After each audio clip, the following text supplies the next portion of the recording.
history this week, we are learning about William the Conqueror. So in my intro video, you saw the people coming in on the ships. There are these ships that have a really flat bottom, and they kind of come up, usually have like a dragon or something on the front. Those are Viking ships. So whenever you see that ship with a flat bottom, the Vikings designed their ships like that so that they could get closer to shore for an attack. And then we saw Thor, and he's fighting, super powerful, flying through the air. And then there were some more people fighting in a battle. Those were the Vikings fighting. So I included all of that because William the Conqueror's great-great-great-grandfather was Viking chieftain Rollo. And so this Viking way and culture was a part of William the Conqueror.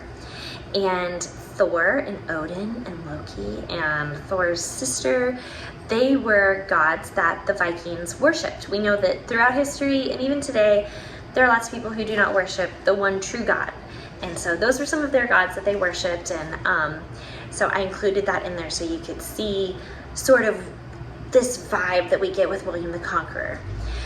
So he goes to conquer England, and he started in the south, and he burned and pillaged a few towns that he got control of until eventually he got full control of England, and he started feudalism, which was a new way of life for England. And so this is what your homework is for me. I have an opinion.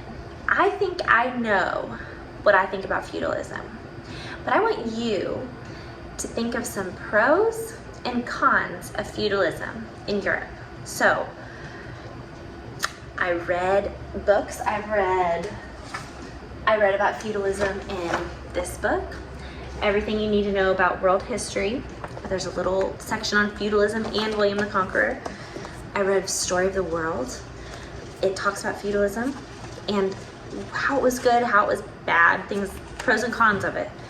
We've got this timeline card 70 and 71 are good ones to read to go along with this week's history.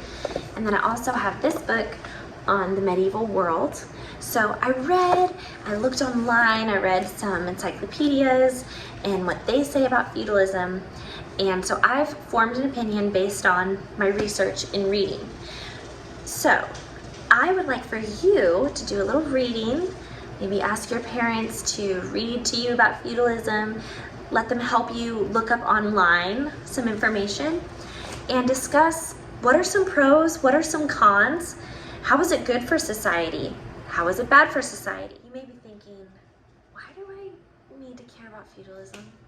Why do I need to know the pros? Why do I need to know the cons?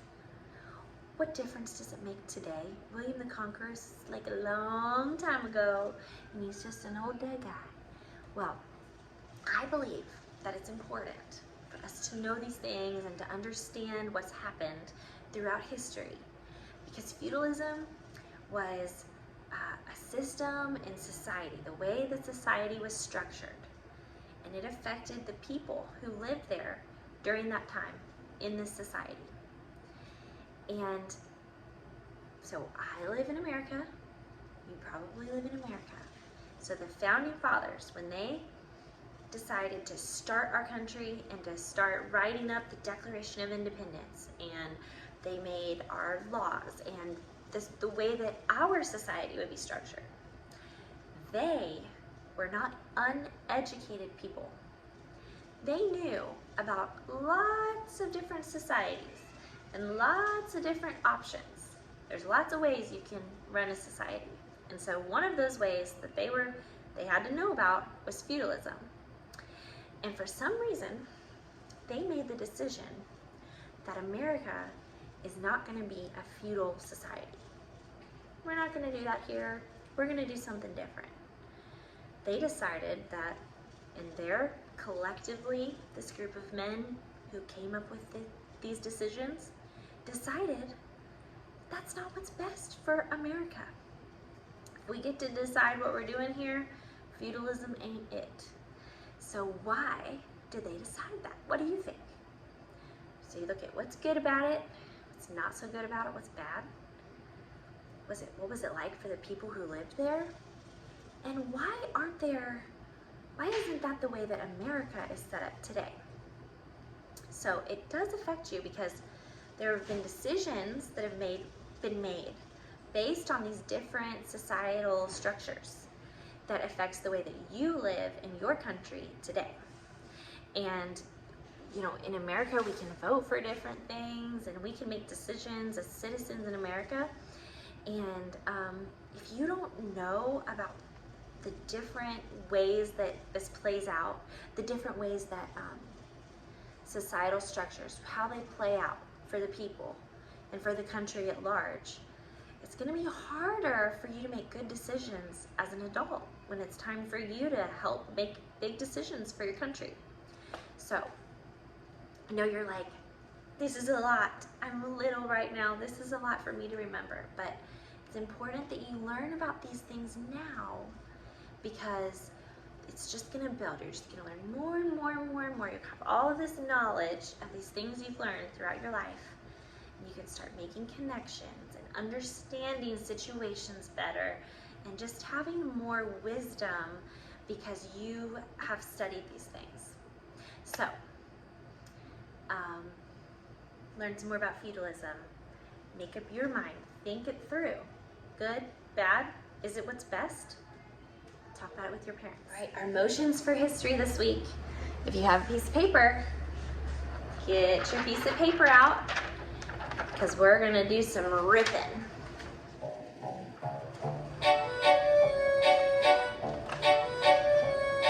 In 1054, the church split into Roman Catholic and Eastern Orthodox.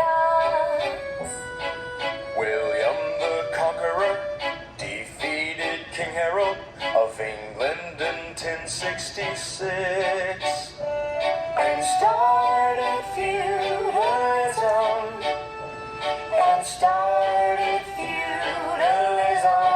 Oh, in 1054 the church split into Roman Catholic and Eastern Orthodox. William the Conqueror defeated King Harold of England in 1066 and started feudalism.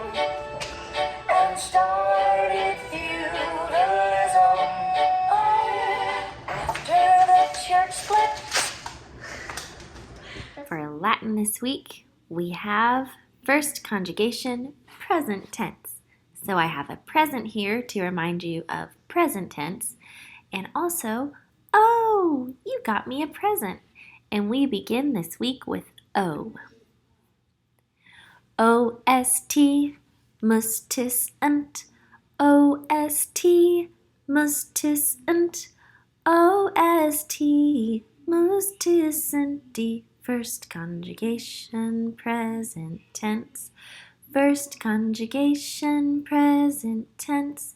O-S-T, mustisant, O-S-T, mustisant, O-S-T, mustisanti. First conjugation, present tense. For English this week, we have pronouns.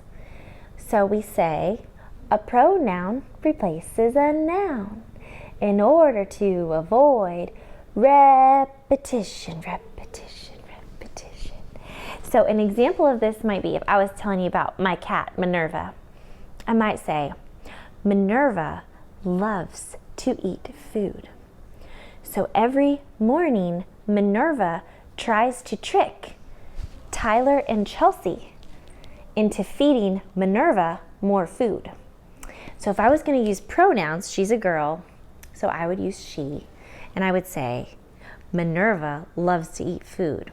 So every morning, she tries to trick Tyler and Chelsea into feeding her more food. So I'd use she and her as my pronouns for Minerva. And speaking English, we just do this all the time. We use pronouns all the time. We don't even think about it. So let's sing the song, and I'm going to drop a word here or there, and I want you to sing along with me, and then when I don't say the word, you're going to say the word, okay? Here we go. A pronoun replaces a noun in order to avoid repetition. A replaces a in order to avoid repetition. Snapping's hard. A pronoun replaces a in order to repetition. A replaces a in order to repetition. Good job. Let's do it together. A pronoun replaces a noun in order to avoid repetition. Repetition, repetition, repetition. Good job. For geography this week, we have European waters. So we're going to start with the North Sea, and it's the one that I've colored blue. So we say North Sea, North Sea, North Sea, below the giant key, because this country here kind of looks like a key, and that's Norway. So we say, hi, Norway. North Sea, North Sea, North Sea, below the giant key. And then we have the Baltic Sea, which is this red one. And it's got an odd shape to it, and so I think it kind of looks like a lady playing the flute. So I'm going to draw her for you so you can see what I mean. Here's her head. We're going to give her a little face, a little smile. And this lady, she's got it going on with the hair. She's kind of got some wild hair blowing up in the breeze. And then this part that sticks out to me looks like it could be a flute. And then here's her arm that's bent. It comes back up to the flute. And another arm here, kind of coming up to play the flute. And then this part down here I think looks like a mermaid tail. So she's a mermaid playing the flute for the Baltic Sea. You can remember Baltic Sea. She's belting it out on the flute, blowing the flute. So, North Sea, North Sea, North Sea, below the giant key. Hi, Norway. Baltic Sea, Baltic Sea, Baltic Sea, the lady playing a flute. And then this green one here is called the English Channel. So when I have these colored in, it kind of looks like these are just pieces of land, but they're really pieces of water. So you need to remember, this is land, and this is land, and then this is a little tiny bit of water that flows through the two pieces of land. So we're gonna squeeze through the English Channel. North Sea, North Sea, North Sea, below the giant key. Baltic Sea, Baltic Sea, Baltic Sea, the lady playing a flute. English Channel, English Channel, English Channel. Squeeze through the English Channel. Then we come down here to our purple body of water, which is the Mediterranean Sea. You can see that it's kind of shaped like a duck. It looks like a duck head. So I say, come sail with me on the Mediterranean Sea. Quack, quack. And then popping up out of the Mediterranean Sea is this orange body of water, which is the Adriatic Sea. And I remember the Adriatic Sea because it is right next to the boot. And what's the name of the boot? It's another body of water, and you learned it in Cycle 1. It is the Black Sea. So, Adriatic Sea is next to the boot, which is the Black Sea. Come sail with me on the Mediterranean Sea. Quack, quack. And then the Adriatic Sea is next to the boot. All right, let's go through all of them one more time together.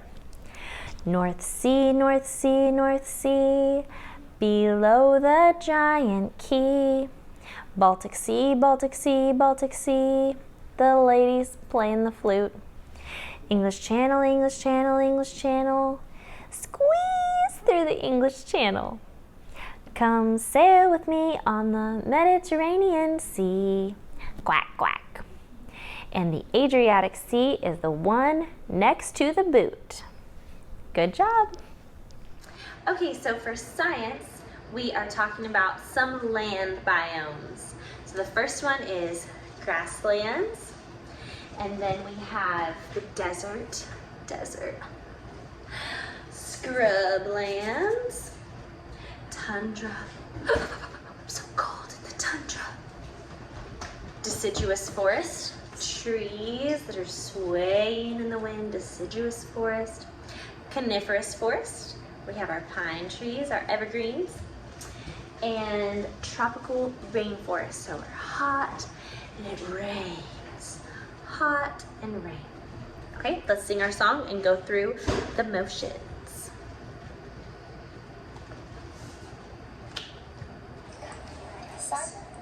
Some land biomes are grassland, desert, scrubland, tundra, deciduous forest, coniferous forest, tropical rainforest. Let's do it again. Grassland, desert, scrubland, tundra, deciduous forest, coniferous forest, tropical rainforest. We are skip counting 3s and 4s. But let's go through our multiplication tables together first. 3 times 1 is 3. 3 times 2 is 6. 3 times 3 is 9. 3 times 4 is 12. 3 times 5 is 15. 3 times 6 is 18. 3 times 7 is 21. 3 times 8 is 24. 3 times 9 is 27. 3 times 10 is 30. 3 times 11 is 33. 3 times 12 is 36. 3 times 13 is 39. 3 times 14 is 42. 3 times 15 is 45. 3, 6, 9, 12, 15, 18, 21, 24, 27, 30, 33, 36, 39, 42, and 45. 3, 6, 9, 12, 15, 18, 21, 24, 27, 30, 33, 36, 39, 42, and 45. Let's say our 4's multiplication table facts together. 4 times 1 is 4. 4 times 2 is 8. 4 times 3 is 12. 4 times 4 is 16. 4 times 5 is 20. 4 times 6 is 24. 4 times 7 is 28. 4 times 8 is 32. 4 times 9 is 36. 4 times 10 is 40. 4 times 11 is 44. 4 times 12 is 48. 4 times 13 is 42. 4 times 14 is 56. 4 times 15 is 60. Great job. 4, 8, 12, 16, 20, 24, 28, 32, 36, 40, 44, 48, 52, 56, and 60.